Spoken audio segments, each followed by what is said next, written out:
நிலாவுக்கு 5 வயதுதான் ஆகிறது. ரொம்ப சுட்டி பெண். அவள் அம்மாவை எதிர்த்து பேசுவதை நிலாவின் அப்பா செல்வம் சிரித்து கொண்டே ரசிப்பான். அடியே, எதிர்த்து எதிர்த்து பேசிக்கிட்டு இருந்த, அடி வாங்குவ என்று நிலாவின் அம்மா சொல்ல, அடிப்ப நீ அடிச்சா நான் அப்பா கிட்ட சொல்லிடுவேன் பார்த்துக்கோ என நிலா சொல்லியபடியே விளையாடினாள். உங்க அப்பனுக்கு 2 விழுக முடி என்று செல்லமாக மிரட்டினாள் நிலாவின் அம்மா. கொஞ்ச நேரத்தில் எல்லாவற்றையும் மறந்துவிட்டு அம்மாவிடம் ஓடி வந்து, பசிக்குதுமா என நிலா சொன்னாள். வாயாடிக்கு பசிக்குதா, இரு என்று 2 இட்டலியை தட்டில் வைத்து கொடுத்தாள்.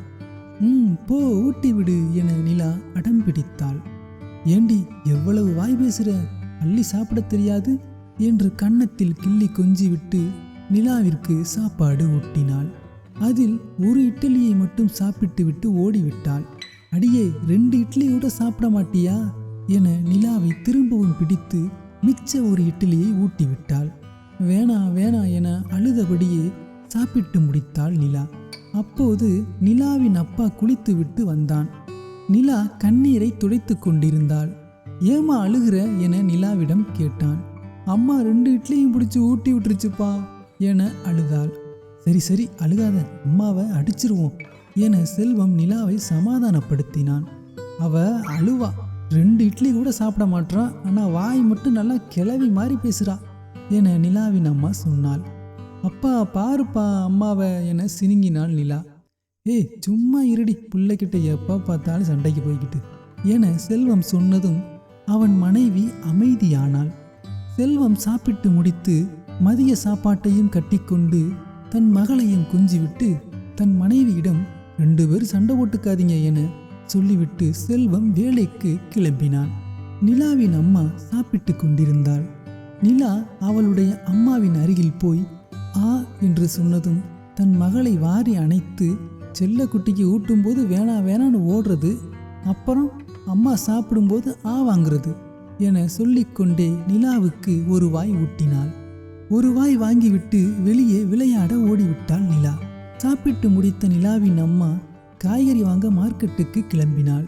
குழந்தைகளோடு விளையாடிய நிலாவை கூப்பிட்டாள். விளையாட்டு ஆர்வத்தில் நான் வரலாமா, நீ போயிட்டு வாமா என சொன்னதும், சரி பத்திரமா விளையாடணும் சரியா? சரிம்மா என நிலா பதில் சொன்னதும் வீட்டின் கதவை பூட்டிவிட்டு காய்கறி வாங்கச் சென்றாள் நிலாவின் அம்மா. அரை மணி நேரத்திற்கு பிறகு காய்கறி வாங்கிவிட்டு வீட்டிற்கு வந்தாள். கொஞ்சம் அசதியாக இருந்ததால் கட்டிலில் படுத்தாள். விளையாடிவிட்டு நிலாவும் வீட்டிற்குள் வந்தாள். அம்மாவின் போன் அடித்தது. அம்மா போன்மா போன் என்று கட்டிலில் படுத்த அம்மாவை எழுப்பினாள். அவள் எழுந்திருக்கவில்லை. திரும்பவும் போன் அடித்தது. தன் பிஞ்சு விரலால் அந்த போனை எடுத்தாள். நிலா ஹலோ என்று சொன்னதும், நிலா குட்டி அம்மா எங்க, அப்பா பேசுறேன் என்று செல்வம் பேசினான். அப்பா, அம்மா எழுந்திருக்க மாட்டுதுப்பா, நீ வந்து நல்லா திட்டுப்பா என அம்மாவை கோபித்து கொண்டாள் நிலா.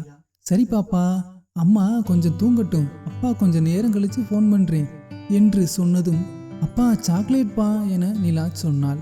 சரிம்மா, அப்பா வீட்டுக்கு வரும்போது சாக்லேட் வாங்கிட்டு வர்றேன் என்று சொல்லி போனை வைத்தான். போனை வைத்துவிட்டு அம்மாவின் பக்கத்தில் படுத்து கொண்டாள் நிலா.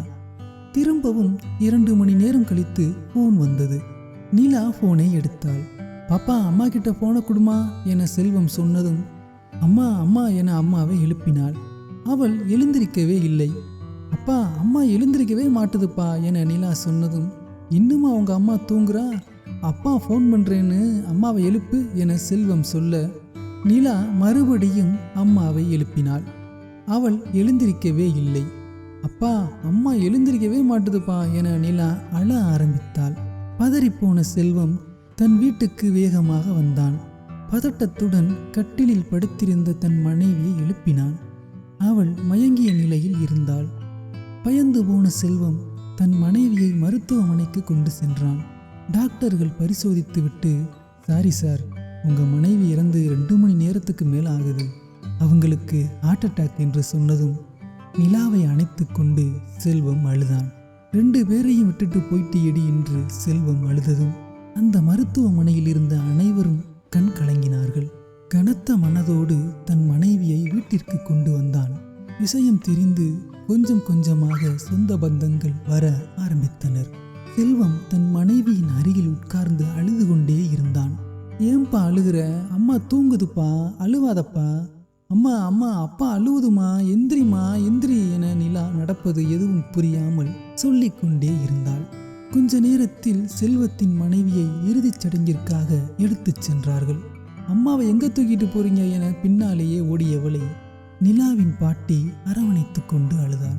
இனிமேல் நிலாவுக்கு செல்ல சண்டை போடவும், சிரித்து விளையாடவும், தாய்மடியில் அமர்ந்து சேட்டைகள் செய்யவும், சாப்பாட்டை ஊட்டிவிடவும் அம்மா என்ற ஒருத்தி திரும்ப வரப்போவதில்லை. மரத்திற்கு நிலத்தையும் நீரையும் நிலையாய் கொடுத்த இறைவன் சில பிஞ்சுகளின் தாய் தந்தையை பிரித்து விடுகிறான். தாய்மடிதான் குழந்தையின் மிகப்பெரிய சிம்மாசனம். இந்த கதை உங்கள் மனதிற்கு பிடித்திருந்தால் தயவு செய்து சப்ஸ்கிரைப் பண்ணுங்க, சப்போர்ட் பண்ணுங்க. நன்றி.